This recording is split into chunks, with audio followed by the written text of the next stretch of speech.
Hello and welcome. आज से हम एक सीरीज़ स्टार्ट करने जा रहे हैं जो कि छोटे बिजनेसेस को मशवरा देगी, एडवाइस देगी, या वो लोग जो बिज़नेस छोटा करना चाहते हैं वो किस तरीके से अपने आप को ग्रो कर सकते हैं। हम इससे पहले जितना भी कॉन्टेक्स्ट सेट कर सके हैं अपने इस चैनल के ज़रिए, उसके अंदर मैंने आपको कुछ आइडियाज़ बताए हैं जो कि टेक्नोलॉजी इंटेंसिव थे, कि किस तरीके से आजकल जो बिजनेसेस हैं कामयाब हो रहे हैं वो किस उसूल के ऊपर हो रहे हैं।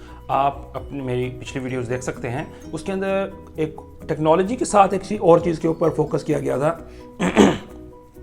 और वो था नेटवर्किंग और स्किल डेवलपमेंट। आप स्किल डेवलपमेंट खुद भी कर सकते हैं और स्किल्ड बंदों के साथ नेटवर्किंग कर सकते हैं। जितने भी टैलेंटेड लोग हैं उनके साथ नेटवर्किंग कर सकते हैं। ये तो है वो कॉन्टेक्स्ट जिसके अंदर आपने रहकर एक अच्छी ज़िंदगी, कामयाब ज़िंदगी गुजार सकते हैं।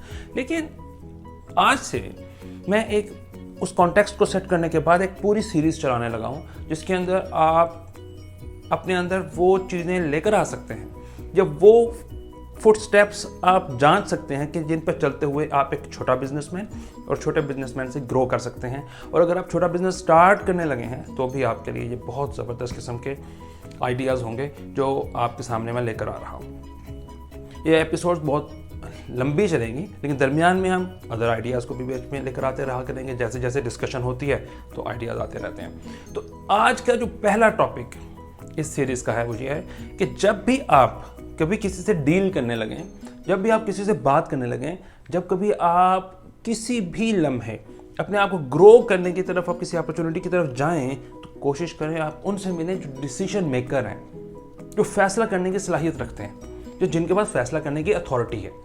आपने ये बात अक्सर देखी होगी, जब आप कभी किसी सरकारी या प्राइवेट बड़े इदारे में जाते हैं तो आपके अंदर इस बात का बहुत ज़्यादा खौफ होता है कि यार हम बॉस के साथ कैसे मिल सकते हैं, हमारा तो कोई रेफरेंस ही नहीं है। या फिर आप बहुत ज़्यादा हेजिटेशन के साथ चले भी जाते हैं तो सही तरीके से बात नहीं कर पाते।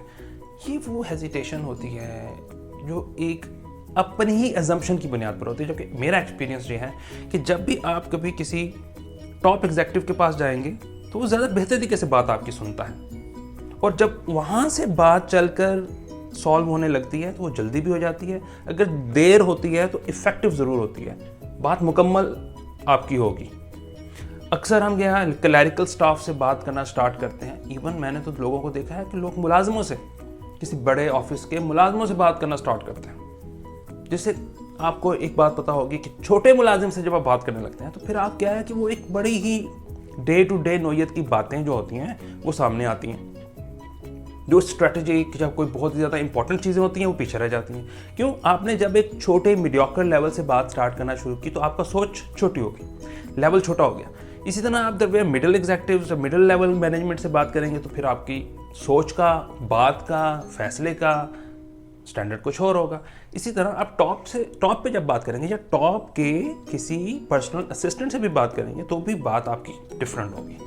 हो सकता है ना आप मुख्तलिफ एग्जीक्यूटिव से डायरेक्टली नहीं मिल सकते तो कम से कम उसके पर्सनल असिस्टेंट से तो मिल सकते हैं ना, उसके सेक्रेटरी से मिल सकते हैं, या फिर आप उसके किसी भी डिप्टी से मिल सकते हैं, किसी भी वाइस प्रेसिडेंट है, वाइस मैनेजर है, या जो भी है, इस वाइस प्रेसिडेंट, जो भी आपकी सेकंड होता है किसी भी कंपनी के अंदर, किसी भी ऑफिस के अंदर, तो आपको इसका बहुत ज़्यादा फ़ायदा होगा। लेकिन इस बात से बिल्कुल मैं नहीं इग्नोर करता बात कि क्लैरिकल स्टाफ की अपनी इंपॉर्टेंस होती है, क्योंकि उन्होंने जब कोई ऑर्डर आता है तो इम्प्लीमेंट अक्सर उन्होंने करना होता है, तो उनसे बात करने में कोई प्रॉब्लम नहीं होनी चाहिए, क्योंकि कम्युनिकेशन हर लेवल पे होनी चाहिए। लेकिन जब आपने कोई की डिसीजन लेना है, कोई बड़ी अपॉर्चुनिटी को ग्रैब करना है, तो फिर आपको डरना या हेजिटेट करना नहीं होगा।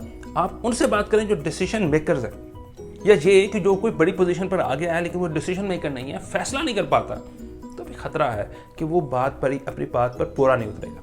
लोग धोखा नहीं देते, लोग असल में काफ़ी, मैंने ये बात भी नोट की है कि धोखा नहीं देते, झूठे भी नहीं होते, लेकिन क्या फैसला नहीं कर पाते, या अगर कोई फैसला कर लेते हैं तो अपने बारे में खौफ ज़्यादा हो जाते हैं और कॉन्फिडेंस नहीं होता कि यार मैं जो फैसला लिया वो सही भी लिया या नहीं लिया, तो क्या है वो फिर जाते हैं। तो रीजंस कुछ और होती हैं, हम कहते हैं धोखेबाज है, झूठा है, डिसीजन मेकर नहीं होते लोग। तो इसलिए कामयाबी के लिए ये बहुत इंपॉर्टेंट है कि आप डिसीजन मेकर से मिलें, खुद भी डिसीजन मेकर बने। ये एक बहुत बड़ा कामयाबी का गुर है जो कि आपको अपने अगले स्टेप पे जाने के और फिर अगले स्टेप से चलकर स्टेप्स को चलने में बहुत ज़्यादा असिस्टेंस प्रोवाइड करेगा, क्योंकि कामयाबी फैसले पर है।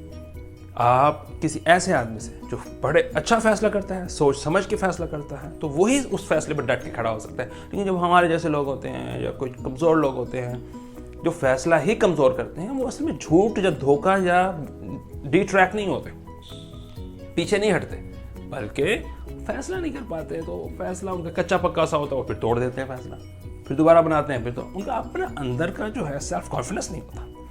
इसीलिए आपको ऐसे बंदों की तलाश करनी पड़ेगी जो कि फैसला करने में डट के खड़े हो जाते हैं।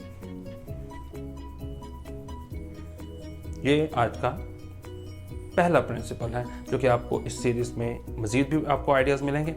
आई होप कि आप उसका वेट करेंगे और उन वीडियोस को देखेंगे। आज के लिए इतना ही। Thank you.